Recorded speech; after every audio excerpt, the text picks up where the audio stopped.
Welcome back to the NoBS show. Today we got a special report and I'm going to debunk some of the more popular anti-crypto articles that people keep putting out. People keep sending these to me like, what do you think about this? What do you think about that? Should I be scared about this new space and these new technologies? Is it really just a scam? The quick gist of this is no, not at all. If you're well in tune to the crypto space, this video probably won't be helpful for you, but if you keep buying into the anti-crypto propaganda that's being put out, you might find this helpful because I'll try to paint a very clear picture on why these people are completely out of their minds and why they completely miss all the cool innovations that exist in this space. Hope you find it helpful and enjoy. So just a quick little disclaimer before you get into the video. I do get a little worked up, get a little riled up in this video, and it's just my passion because I've been so in tune to this. I forget sometimes how out of tune you can be, whether this space is new, that you might easily buy into some of the stuff in this. Please don't feel attacked. Please just understand that I'm very passionate about this, so I get a little worked up. I love you very much, even if you previously agreed with what these writers said. Hopefully this just provides extra clarity to you, and enjoy the video. We're actually going to go ahead and go over an article by Jacobin. So let's go ahead and pull this nonsense up. All right, so let me just start off by saying that I think this might be the lowest caliber magazine or online magazine I think I've ever heard of, ever. I've been sent lots of articles by this company. People keep trying to get me riled up to read these. I get it. Yes, these probably are the worst writers, the lowest caliber thinkers that exist on this planet. And so we're going to do a deep dive into how stupid they really get. All right, so crypto is making everything worse.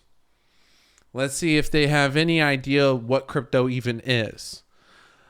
Breathless chatter out there about how cryptocurrencies will reshape the world, but the truth about crypto is simple. Capitalists are using it to get rich and screw the rest of us. Now let's just think about, first of all, what it means to be a capitalist. A capitalist means that you are someone who says, hey, I should be able to make, the more people that I help with something that I make, the more good I do, the more money I should make.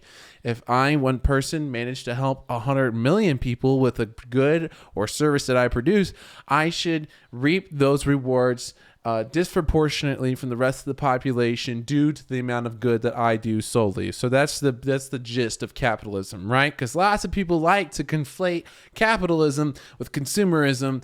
Obviously, these are not the same thing. Consumerism is not capitalism. Capitalism is not consumerism. All right, so let's continue and see if they know the difference. Are you sick of hearing about cryptocurrency yet? Don't worry, we are too. But it's important to set the record straight about what exactly crypto does and does not do, given the endless stream of overblown claims about its liberating power and the immense amounts of money involved. Strip away the hype, and it's clear that crypto is just another speculative asset that means big profits for a few and pain for many.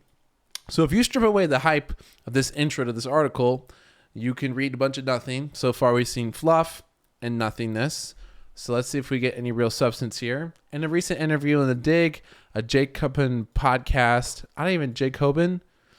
I don't even know how to really say this, but unsurprised they have a podcast. Host Daniel Denver spoke with Edward Onsqua, a junior reporter at Vice Motherboard and co-host the This Machine Kills, Jacob Silverman, a staff writer. Holy cow, holy name drops. Together, they answer the question of why cryptocurrency holds much so appeal despite its crassly profiteering nature. The transcript has been edited for length and clarity. Listen to the full interview here. So here's the thing that's already killing me. It's one, you're not differentiating what? You mean all cryptocurrencies? Or are you talking about meme coins? Are you talking about meme coins? Are you talking about Bitcoin? Are you talking about Ethereum? Are you talking about Solana? Are you talking about service-based coins like XLM or XRP, which are supposed to be used for money transferring across borders so that you're empowering people to not have the overhanging central banks deciding what they can do or cannot do with their money? What are you even talking about? You're just talking about cryptocurrencies in general? Are you even intelligent or informed enough on the matter to even know what you're talking about? All right, let's find out, because they haven't displayed it yet. They've continued to just be extremely generic with a cryptocurrency. If you can't tell, I get really triggered by this stuff. Before we get started, let's cover some basic things. What is cryptocurrency, and is it actually currency? And the answer from, I guess these are the, so this is David, this is Edward, and this is Jacob. Okay. So David says, explain, what is this? Edward says, a simple way to look at cryptocurrency is as a digital token that is in some cases just a storehouse of value, and in other cases used in really complicated schemes surrounding digital assets or projects. But essentially it is just a digital token that is in one way or another supposed to have a value somehow. So obviously this is like the brain dead idiot who doesn't understand what he's talking about explanation of what cryptocurrency is. I guess he's kind of throwing in the definition of NFT in there, completely, first of all, completely misunderstanding what an NFT is, but obviously from his lack of explanation of what it is. I'm assuming that's what he means when he says digital assets or projects. Remember, these projects can be infinite. These digital assets or projects can be tickets to a game. So is a ticket to the game to have supposed value somehow, or does a ticket to a game have the value in having a ticket that goes to a game? It's very simple, right? Like, it doesn't need to be like that. And the other thing with like let's say he's saying in reference to the store of value, he's saying Bitcoin has no value. Bitcoin's value is electricity. You've used a digital technology to create value for electricity. It is directly correlated to how much it costs to complete the proof of work process, which is how Bitcoin is mined. If you're confused about what I'm saying, make sure to check out our cryptocurrency classes, which you can find in our video history. Go to the playlist, go to classes. You can then find the classes that we've given on cryptocurrency, something that these writers should have done before they did a whole entire podcast and multiple articles about this without bothering to learn about it whatsoever and sounding like complete absolute morons. And I will not let up on them. I'm not giving them an easy out on this, because this is probably the 5th, 6th, 7th, 8th article I've read from these writers in particular where they sound like complete morons. Let's continue. Jacob says, or Jacobinson or whatever, is it actually a currency? I would say no, because most cryptocurrencies cannot be readily exchanged for goods and services, and their values do fluctuate so much that it is hard to ascribe to them the relative stability of most currencies. Now, let's remember, a stable coin is technically a cryptocurrency, and stable coins are based to the fiat currencies. And remember, there's also fiat currencies like the Libra, which we saw have irrational amounts of instability in its valuation, which was caused by governments who can manipulate those prices. So basically, they're saying that, hey, these decentralized assets that can't be controlled by a controlling body or governing body, which can manipulate the prices for their own sometimes corrupt wills, these are nonsensical. Like, the disconnect here is so stupendous. It's so their knowledge in this space is completely vacant. It is yeah. Anyways, I'm throwing myself off. I can't even come up with enough, adjectives to describe how frustrating this is. Now, if we follow that line of argument, you'll have crypto people saying that, well, what about Lebanon or some other country with hyperinflation? Yep, that's exactly what I said. Their currency isn't always stable, but ideally, of course, you want a currency to be readily spendable, tradable, and to have a steady value. Crypto is not. So he recognizes, funny enough, he was able to recognize the most common argument, the one I just gave, and then just was like, yep, they're right, but it also needs to be readily spendable, tradable, and have steady value. You didn't dispute the argument. You just acknowledged it. That's not disputing it. So, gosh, it's so frustrating. I can't believe these people have jobs. So if it's not a currency, what is it and why does it have value? Sometimes quite a bit of value. So when he says sometimes quite a bit of value, considering that Bitcoin's like, well, we got Bitcoin, you got Maker. You probably only have a handful that on their own have quite a bit of value. So he's probably conflating NFTs with cryptocurrencies. Let's continue to read. It's mostly a tool of speculation. Here is where we get ideas of irrational exuberance and what defines value and even collective hallucinations. Wow. What a pompous ass.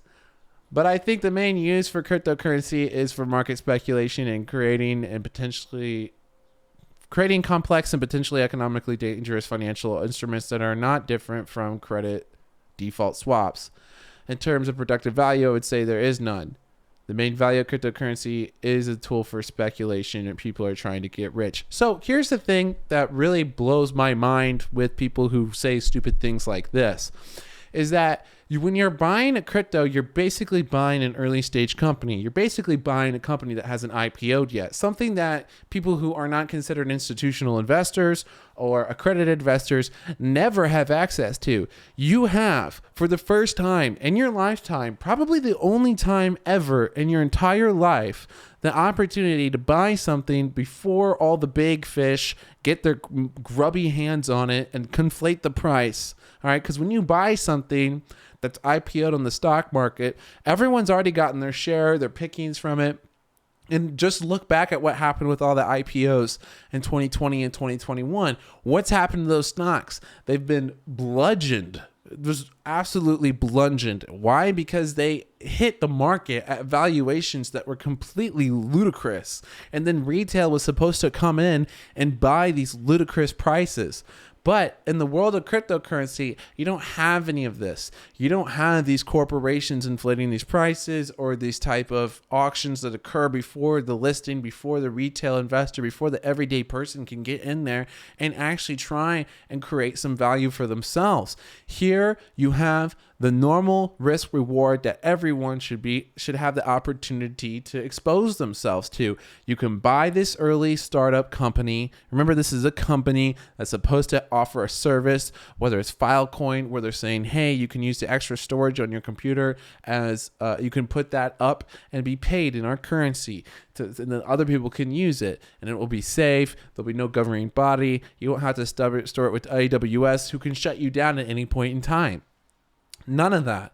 This is, sorry, I got a kitty cat right here. Hello, handsome boy. Yes, it's almost dinner time, I know. But you won't have that in this realm. And to look down on people for wanting to be able to have that opportunity that the rich already have, they want that opportunity.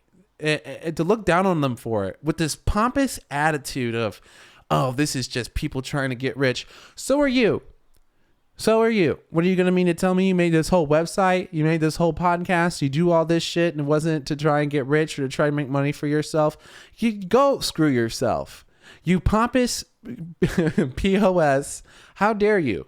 This is exactly what you're trying to do, and you're going to look down on people for it. This is someone who probably is an accredited investor who does get all this lavish opportunity, and he's going to look down on you because you're trying to do the same thing.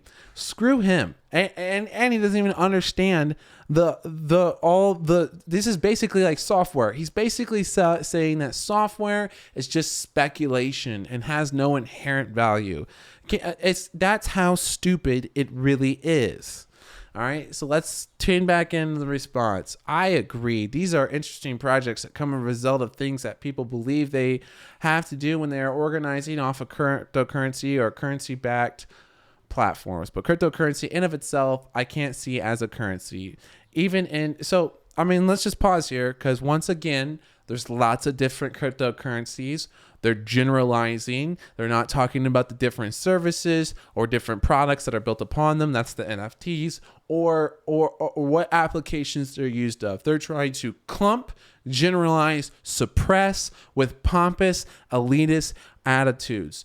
Don't listen to people like this. If people like this, they talk to you, they want to say something, you get caught up reading an article like this, which I'm not even going to continue reading through this because we can just already see how ridiculous it truly is. And this as a journal source, I mean, just complete nonsense. So I hope you found this analysis of this garbage interesting, or at least entertaining, and hope you learned something. And I will see you on the next episode of the NoBS Show.